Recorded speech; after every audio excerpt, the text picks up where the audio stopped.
Hello दोस्तों, welcome to Deepak केंथुरा education. दोस्तों, आप सभी ने ज्योग्राफी में एक कॉन्सेप्ट सुना होगा, वो है पैसिफिक रिंग ऑफ फायर का। ये रिंग ऑफ फायर किसे कहते हैं, इसके बारे में हम आज इस वीडियो में बिल्कुल डिटेल से जानने वाले हैं। और दुनिया के जो सबसे ज़्यादा जो ज्वालामुखी और भूकंप होते हैं वो यहीं इसी क्षेत्र में क्यों आते हैं। ये पूरा जो क्षेत्र है पैसिफिक रिंग ऑफ फायर का, तो इसी क्षेत्र में यहाँ पर ये जो भूकंप और ज्वालामुखी इसी क्षेत्र में क्यों आते हैं और क्यों स्थित होते हैं। ठीक है, तो इसके बारे में पूरा एक जो कॉन्सेप्ट है इसको हम जानेंगे इस वीडियो में। तो चलिए शुरू करते हैं। और वीडियो में आगे बढ़ने से पहले आपसे रिक्वेस्ट है कि हमारे चैनल को सब्सक्राइब जरूर कीजिएगा। तो चलिए दोस्तों शुरू करते हैं फिर। तो सबसे पहले जानते हैं कि ये रिंग ऑफ फायर है क्या। ठीक है, तो इसके बारे में जानते हैं। तो what is it. Pacific ring of fire एक हॉर्स शो यानी कि घोड़े की जो नाल होती है उसके आकार की एक बेल्ट है, जहाँ पर बहुत सारे जो एक्टिव वोल्केनोज हैं, ठीक है, जो सक्रिय ज्वालामुखी होते हैं, जो बार बार इरप्ट होते रहते हैं, ठीक है, उनमें विस्फोट होते रहते हैं, तो वो यहीं पर लोकेटेड है। ठीक है, और इसके अलावा जो बहुत सारे भूकंप आते हैं वो भी इसी क्षेत्र में आते हैं। आपने जापान में कई बार भूकंप सुने होंगे, तो जापान में भी इसी कारण से आते हैं, क्योंकि ये जो जापान कंट्री है वो भी इसी क्षेत्र में आती है, रिंग ऑफ फायर वाले क्षेत्र में। ठीक है, और ये जो रिंग ऑफ फायर है ये पैसिफिक ओशन के जो चारों ओर का जो क्षेत्र है वहाँ पर ये पाया जाता है। ठीक है, पैसिफिक रिंग ऑफ फायर तभी इसको कहा जाता है। ठीक है, और ये एक तरीके से मोस्ट सिस्मिकली एक्टिव रीजन है पूरे वर्ल्ड का, यानी कि यहाँ पर बहुत ज़्यादा आपको भूकंप दिखाई देंगे। ठीक है, इसी क्षेत्र में। तो ये अब बात करते हैं कि ये बनता कैसे है, वाई इज़ इट फॉर्म्ड, ये बनता कैसे है, तो इसकी बात करते हैं। तो इसमें भी एक ज्योग्राफी का एक कॉन्सेप्ट है, जैसे कि यहाँ पर जो प्लेट टेक्टोनिक एक्टिविटीज़ है यहाँ पर बहुत ही ज़्यादा होती हैं। ठीक है, जो वो होती हैं, क्या बोलते हैं, कॉन्टिनेंटल प्लेट्स और जो ओशनिक प्लेट्स होती हैं यहाँ पर मिलती हैं। ठीक है, इनका जब कन्वर्जेंट होता है, मतलब एक दूसरे से जब ये मिलती हैं, सबडक्शन इनका जब होता है दोनों प्लेट्स का, तो तब यहाँ पर जो ज्वालामुखी या मतलब कि रिंग ऑफ फायर वाला क्षेत्र तभी बनता है। ठीक है, और यहाँ पर जो ओशनिक प्लेट्स होती हैं वो सबडक्ट्स होती हैं अंडर कॉन्टिनेंटल प्लेट। मतलब जो ओशनिक प्लेट होती हैं, प्लेट वैसे दो टाइप की होती हैं, एक ओशनिक यानी कि महासागर वाली प्लेट, और दूसरी होती है कॉन्टिनेंटल यानी कि महाद्वीपीय प्लेट। तो जब जो ओशनिक प्लेट है ये कॉन्टिनेंटल प्लेट के अंदर जाकर वहाँ पर मतलब कि एक दूसरे टकरा कर जो ओशनिक प्लेट है वो कॉन्टिनेंटल प्लेट के नीचे चली जाती है। ठीक है, तब ये बनता है। और उससे क्या होता है कि जो क्रस्ट है, ठीक है, ऊपर का जो भाग होता है पृथ्वी का, वो यहाँ पर मेल्ट हो जाता है। ठीक है, और अंदर का जो मैग्मा होता है, मैग्मा पूरा लावा भरा होता है, तो वो बाहर आ जाता है और वो वोल्केनोज के रूप में आते हैं, मतलब कि फटता रहता है, यहाँ पर ये इरप्ट होते रहते हैं। ठीक है, अंदर का जो मैग्मा होता है वो बाहर आता है, क्योंकि बाहर बहुत ज़्यादा दबाव पड़ता है इन प्लेट्स के उनसे मतलब कि टकराने से। ठीक है, तो ये और जो सडन यहाँ पर प्लेट की मूवमेंट यहाँ पर होती रहती है, तो उससे यहाँ पर अर्थक्वेक्स बहुत ज़्यादा मात्रा में आते हैं। ठीक है, जैसे आप इस इमेज में देख पाओगे, यहाँ पर समझने के लिए आसान होगा, जैसे कि ये है इंडो ऑस्ट्रेलियन प्लेट जो कि एक कॉन्टिनेंटल प्लेट है। ठीक है, और दूसरी हो गई यहाँ पर पैसिफिक ओशन की प्लेट, ठीक है, प्रशांत महासागर की प्लेट। तो जब पैसिफिक ओशन की प्लेट और इंडो ऑस्ट्रेलियन प्लेट यानी कि जो कॉन्टिनेंटल प्लेट है और जो ओशनिक प्लेट है ये एक दूसरे से टकराती है, तो जो पैसिफिक ओशन की प्लेट होती है वो हमेशा नीचे जाएगी, जो ओशनिक प्लेट होती है वो नीचे जाएगी, ऊपर रहेगी ये वाली प्लेट, महाद्वीपीय प्लेट। क्यों? क्योंकि जो पैसिफिक ओशन की प्लेट होगी वो ज़्यादा भारी होगी इसके कंपैरिजन में, महाद्वीपीय प्लेट के कंपैरिजन में, तो इसीलिए ये प्लेट जो ओशनिक प्लेट होती है वो नीचे जाती है हमेशा। ठीक है, तो ये इसका कॉन्सेप्ट है एक। और जब नीचे जाती हैं तो यहाँ पर एक दबाव पड़ता है बीच में, और यहाँ पर जो भी लावा मैग्मा जो भी भरा होगा वो बाहर, ये अंदर से बाहर की तरफ जाता है, बाहर की तरफ मतलब कि बाहर की तरफ ये जाता है। ठीक है, ये बाहर आने की कोशिश करते हैं धरती के अंदर से। तभी यहाँ पर जो वोल्केनोज होते हैं, एक्टिव वोल्केनोज, तो उनका निर्माण यहाँ पर होता है, ठीक है, इसी जोन में जहाँ पर ये दोनों प्लेटें आपस में मिलती हैं, ठीक। तो ये इसका छोटा सा एक कॉन्सेप्ट है।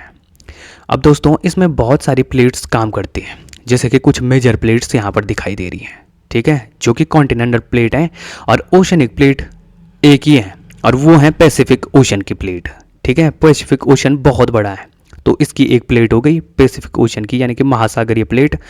और जो कॉन्टिनेंटल प्लेट्स हैं वो बहुत सारी हैं। कौन कौन सी? पैसिफिक ओशन की तो ये हो गई, ठीक है। उसके बाद है इंडो ऑस्ट्रेलियन प्लेट, यानी कि इंडिया की, और जो ऑस्ट्रेलिया है तो उसकी प्लेट्स, ठीक है, दोनों की। और जो नॉर्थ अमेरिकन प्लेट यानी कि जो नॉर्थ अमेरिका कॉन्टिनेंट है तो इसकी एक प्लेट हो गई।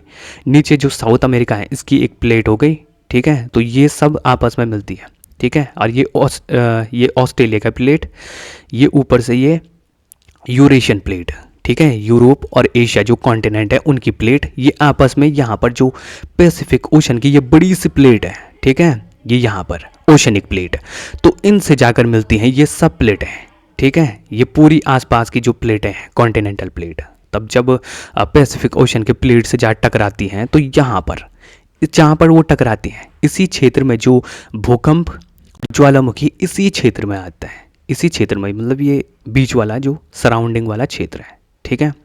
और यहीं पर आपको बहुत सारे देश दिखाई देंगे जहाँ पर इस तरीके की जो गतिविधियाँ होती हैं, जैसे कि भूकंप और जो वोल्केनोज यहीं पर स्थित होते हैं, ठीक है। जैसे कि जापान भी आपको इसी क्षेत्र में दिखाई देगा, जापान और भी इंडोनेशिया, बहुत सारे देश यहीं पर दिखाई देंगे। वहाँ पर हर साल यहाँ पर हज़ारों भूकंप आते रहते हैं इस क्षेत्र में, ठीक है।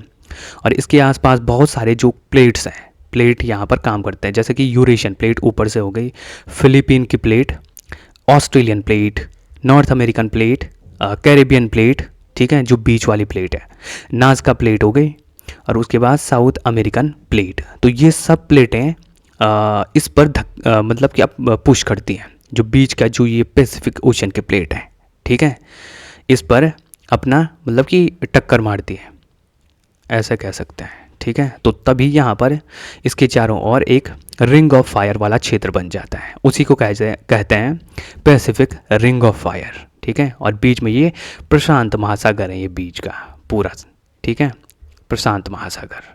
तो ये है। अब कुछ इसके बारे में कुछ इम्पोर्टेंट फैक्ट्स जान लेते हैं जो हमारे एग्ज़ाम के लिए इम्पोर्टेंट हो सकते हैं। जैसे कि जो ये पैसिफिक रिंग ऑफ फायर वाला जो पूरा एरिया है, ठीक है, पूरा ये क्षेत्र है, तो ये कितना किलोमीटर ये कवर करता है, कितना बड़ा ये क्षेत्र है। तो अगर किलोमीटर में बात करें तो 40,000 का क्षेत्रफल का ये कवर करता है, 40,000 किलोमीटर का क्षेत्र, ठीक है, ये पूरा रिंग ऑफ फायर वाला क्षेत्र, ठीक है। तो ये है पैसिफिक ओशन के सराउंडिंग, चारों ओर ये फैला हुआ है। अब बीच में है पैसिफिक ओशन, और दुनिया का सबसे बड़ा जो ओशन है वो पैसिफिक ओशन ही है, ठीक है। तो इसी के चारों ओर जो क्षेत्र होता है उसी को कहा जाता है पैसिफिक रिंग ऑफ फायर वाला क्षेत्र, क्योंकि यहाँ पर बहुत सारी जो प्लेटें हैं वो पैसिफिक ओशन की प्लेट से जा टकराती हैं, ठीक है। तो यहीं पर बहुत सारे भूकंप और बहुत ज़्यादा ज्वालामुखी भी आपको यहीं पर दिखाई देंगे, ठीक है, अगर सरल शब्दों में कहें तो। और जो दुनिया के 75% जो वोल्केनोज होते हैं, ठीक है, ज्वालामुखी होते हैं, दुनिया के 75% वो यहीं इसी क्षेत्र में आपको दिखाई देंगे, ठीक है, रिंग ऑफ फायर वाले क्षेत्र में। और इसके अलावा दुनिया के 90% जो अर्थक्वेक्स यानी कि जो भूकंप आते हैं वो भी इसी क्षेत्र में आते हैं, दुनिया के 90%, ठीक है। तो ये कुछ फैक्ट्स हैं इसके बारे में। और यहाँ पर आपको जो ये प्लेट के टकराने से बहुत बड़े बड़े गड्ढे आपको दिखाई देंगे समंदर के नीचे, ट्रेंचेस, जिनको हम ट्रेंच कहते हैं, ठीक है, गर्त। तो वो यहाँ पर आपको दिखाई देंगे, जैसे कि मारियाना ट्रेंच, जो दुनिया का सबसे बड़ा ट्रेंच है, मारियाना ट्रेंच, सबसे गहरा ट्रेंच, वो भी यहीं पर आपको दिखाई देगा, ठीक है, इसी रिंग ऑफ फायर वाले क्षेत्र में, ठीक, मतलब पैसिफिक ओशन के सराउंडिंग आसपास। तो ये अब बात करते हैं कि यहाँ पर कौन कौन सी कंट्रीज़ आती हैं। मेजर कंट्रीज़ की हम बात करेंगे, कौन कौन सी यहाँ पर रिंग ऑफ फायर वाले क्षेत्र में आते हैं, ठीक है। तो यहाँ पर आपको दिख रहा होगा ये रिंग ऑफ फायर वाला क्षेत्र, ठीक है। चारों ओर से पैसिफिक ओशन के बहुत सारी प्लेटें आसपास हैं इसके, जो इससे टकरा रही हैं। और यहाँ पर कौन कौन सी कंट्रीज़ हैं, एक तो हो गया जापान, इंडोनेशिया, फिलीपींस, चिली, ठीक है। चिली भी यहाँ पर आता है साउथ अमेरिका में, और यूएसए, ठीक है, अमेरिका का जो अलास्का है, और कैलिफोर्निया, जो वेस्टर्न इलाके हैं ये यूएसए के, ठीक है। अलास्का तो ऊपर वाला क्षेत्र हो गया नॉर्थ में, ठीक है, उत्तर में, और नीचे ये कैलिफोर्निया वाला क्षेत्र होगा, तो वो भी इसी का हिस्सा है पैसिफिक रिंग ऑफ फायर का।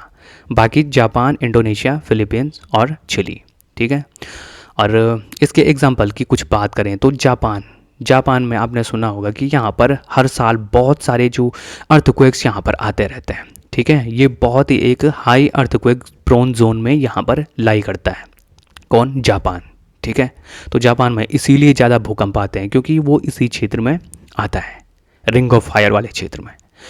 अब बात करें इंडोनेशिया की, तो इंडोनेशिया में आपको बहुत सारे जो एक्टिव वोल्केनोज होते हैं, ठीक है, सक्रिय ज्वालामुखी, जो हर बार फटते रहते हैं, यहाँ पर विस्फोट होते रहते हैं, ठीक है, इंडोनेशिया में।